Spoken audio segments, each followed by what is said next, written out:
Welcome, everyone. Let's dive straight into a conversation about one of the most incendiary topics of our time, a single act that upended international law and democratic accountability. This is a heavy one, right? What's the initial angle here? Right. So essentially, we're dealing with a situation where one man, acting alone, decided to bomb Iran's nuclear facilities, not with any sort of congressional backing, international permission, or even Exactly. an imminent threat. That, in itself, sounds like a severe breach of not just domestic protocol, but international law as well, doesn't it? Absolutely. It's like a textbook case of it's like a unilateral decision overriding both U.S. constitutional checks and the UN Charter.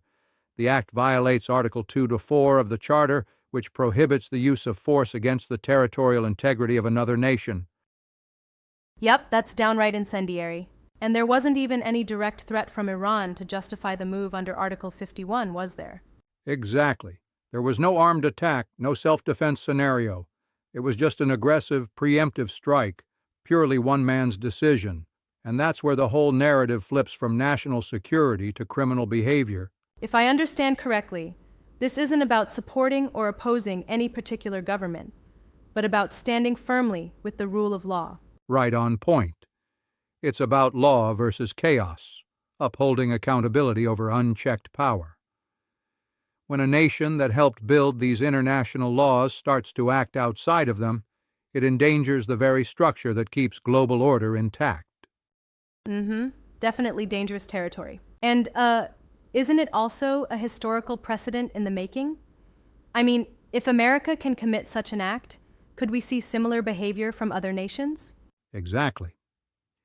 If we set that precedent, it opens the door for authoritarian regimes everywhere. Why shouldn't Russia, China, or even smaller states act without oversight? It's like handing them a blank check to act on their worst impulses. That really makes you question the idea of national power versus international accountability. Yes, indeed. It's not just about one incident, it's a signal. An act like this signals that might makes right. And when that happens, democratic principles get tossed aside in favor of reckless, Absolutely, can't stress unilateral that enough. actions. There's also this idea that the act was not even a true military operation, but rather a violation that perfectly embodies a crime of aggression, similar to those prosecuted after the Nuremberg trials. Right. The very definition of a war crime under international law comes into play here. The Rome Statute, for instance, defines aggression as using armed force illegally against another state. And here, Trump's decision fits that, without any proper legal check. It really underlines the dilemma. How do we balance national decisions made in the fog of power with the necessity for global legal standards? Exactly. And here's where the debate deepens. When you allow one person to bypass Congress, international coalitions, and extensive debate, what kind of precedent does that set? It's a slippery slope. And on top of that, there's the argument that maybe, just maybe, these actions were intended to stop an impending threat. But from what we understand, there was no imminent attack. So that justification falls apart rather quickly, doesn't it? Right. That's one of the critical flaws. Some will say, Iran is dangerous, their nuclear program is a threat. But the fact is, under the established norms, you don't allow preemptive force without any actual attack.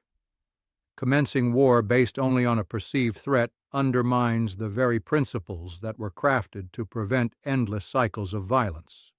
Exactly. Law can't be a victim of its own subjectivity. And isn't that what international law was designed to do anyway? To slow down the rush of unilateral military action and foster a global, rule-based dialogue? Precisely. International law and institutions like the UN were set up after World War II to avoid this exact scenario, prevent war, and ensure dialogue. Now it's feeling like we're watching that structure crumble, piece by piece. When you say crumble, you mean that the very fabric of international order is being torn apart by these actions, right? Yes, exactly. Imagine it like a house of cards, where each unilateral decision chips away at the stability of not just one nation, but the entire global community. Once that happens, no one is safe. be it our soldiers, our allies, or future generations. That's a sobering visualization. What's particularly striking is the contrast with past actions. We saw similar justifications used for the invasion of Iraq and the bombing in Libya. But in those cases, at least there was some debate, or so many claim, while this time, it's just one man's decision executed without any transparent deliberation. Absolutely. It's like history's repeating itself, only now with even less justification. In Iraq, there were false premises about weapons of mass destruction. In Libya, there was chaos and no long-term plan.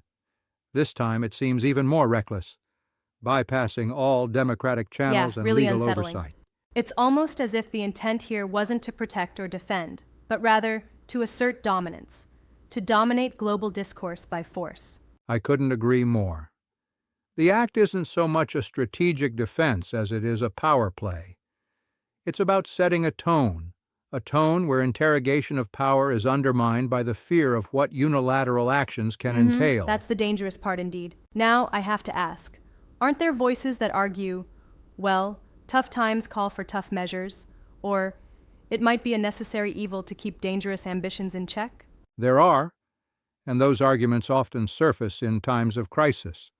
However, the essential flaw is that an end doesn't justify the means.